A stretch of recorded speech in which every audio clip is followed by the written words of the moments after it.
Transfix Season 1, Episode 8, The Heist, uses the structure of a crime caper to tell something far more emotionally intricate, a story of trust, defiance, and queer liberation, wrapped in the dusty shimmer of the open desert. On its surface, it's about two women pulling off a clever scheme and outrunning the law. But beneath that surface hums a deeper pulse, the thrill of two marginalized people claiming agency together in a world that never expected them to win. Natalie and Reed's introduction on the side of a desolate road places them in a liminal space, somewhere between isolation and possibility, the kind of nowhere that queer love often begins in, a place beyond the reach of judgment, where authenticity can finally breathe. The simple act of them standing close, hands slipped casually into one another's back pockets, is coded intimacy, a gesture both familiar and defiant. For lesbian and broader LGBTQ+ audiences, this visual is instantly recognizable as both a declaration and a shield, an expression of love so subtle that it escapes the heteronormative gaze, yet so deliberate that it affirms belonging. Their flirty glances, marked not by spectacle but by knowing, mirror the unspoken language queer people develop to survive in spaces that aren't made for them. When the rich man's car appears, the energy of the scene shifts. He represents the world that has always held power, wealth, and entitlement, the system that queer women and trans women alike must learn to navigate and outwit. His obliviousness to the bond between Natalie and Reed is symbolic of how privilege often overlooks marginalized people until they disrupt the order. As he boasts and flaunts his possessions, the camera lingers not on his words but on the quiet communication between the women, their shared smirk, the trust that binds them. Their heist isn't merely about money, it's a reclaiming of power, a refusal to play by the rules of men who exploit and assume.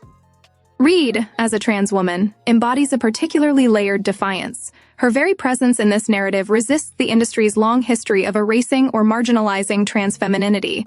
She isn't reduced to trauma or transition, she's a full, confident partner in crime, equally complicit in the joy, the danger, and the intimacy that follow. For trans and queer viewers, that depiction carries weight. Seeing a trans woman who gets to be desired, trusted, and in control without her identity being treated as a twist or tragedy is a radical act of narrative justice. The heist itself becomes a metaphor for how queer love often operates, covert, strategic, and rooted in mutual understanding. When Natalie signals to Reed and the man is left stranded, it feels like more than a plot point. It's a reclamation of narrative space, an inversion of the male gaze, a reminder that these women no longer need permission to script their own story. As the convertible tears down the highway, cash fluttering into the wind, the scene transforms into an image of liberation, two women who have taken what was denied to them, laughing as they race into an uncertain future. For queer audiences, this isn't about greed or rebellion, it's about release, the exhilarating moment when survival gives way to joy. That joy continues as they check into the motel, choosing a place unremarkable and low profile, a physical echo of the hidden corners where queer intimacy has historically had to exist. Yet, unlike those hidden stories of shame or secrecy, this one radiates tenderness and comfort. When they finally collapse onto the bed, what matters isn't passion as spectacle, but the profound exhale that follows shared risk. Their exhaustion is more than physical. It's emotional relief, the aftermath of having moved through danger, together, and come out whole. This kind of intimacy, rooted in mutual trust and adrenaline, reflects something deeply real for many queer couples, the way love can be both sanctuary and rebellion, a partnership against the odds. The camera's quiet attention to them in the aftermath, the stillness, the warmth, the vulnerability, allows viewers to see what queer love often looks like when the world isn't watching. Not sensational, but soft, human, and true.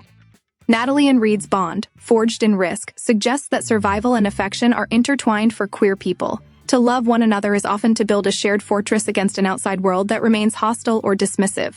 That hostility returns symbolically in the flashing police lights that cut through the neon glow outside their motel window. Those red and blue lights are more than a plot device. They're a visual manifestation of the systemic gaze that constantly surveils queer existence. The state, the patriarchy, the law. These are forces that have historically policed queer lives, punishing those who dare to love freely. The lights remind the audience that even in their brief moments of freedom, the world's structures of control are never far behind.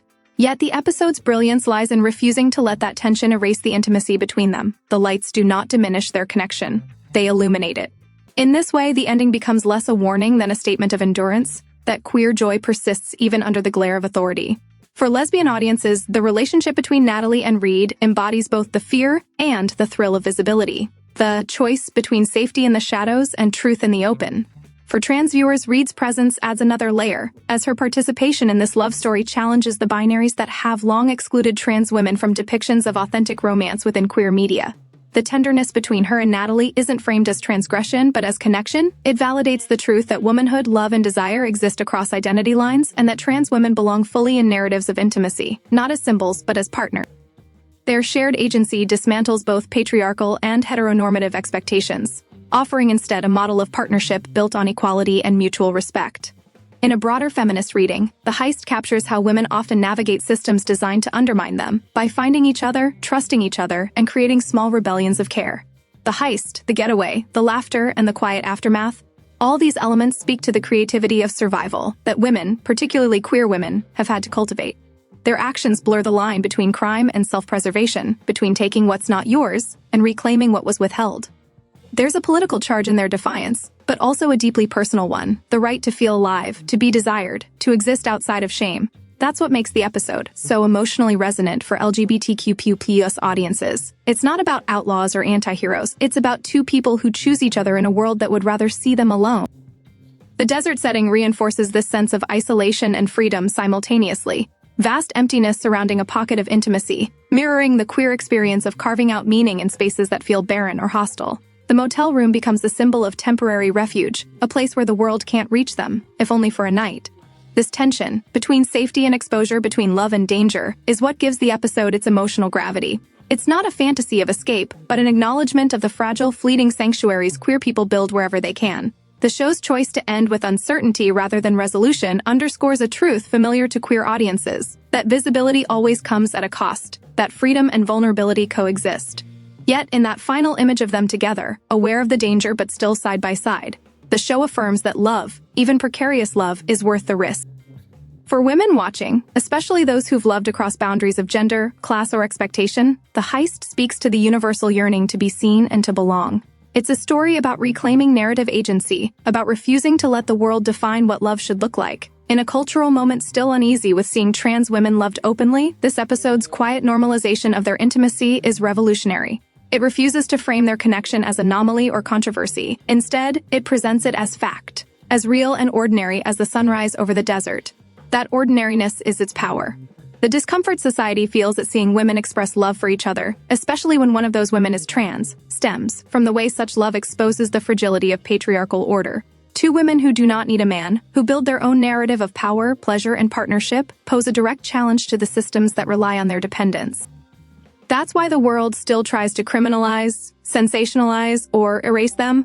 That's why the police lights flash even in moments of intimacy. But Transfix refuses to bow to that discomfort. Instead, it reframes love between women, not as spectacle but as truth, as a quiet rebellion that needs no permission. By centering Natalie and Reed's emotional authenticity, the episode allows viewers to feel the fullness of queer experience, the tension between danger and desire, the joy of solidarity, the beauty of recognition. Their story invites women and queer audiences alike to imagine a world where intimacy between women is not hidden or punished, but celebrated as one of the purest expressions of freedom. Through its desert heist and its motel tenderness, The Heist transforms a familiar genre into something radical, a meditation on queer visibility, trans inclusion, and the enduring power of women to write their own stories, even when the lights outside flash red and blue.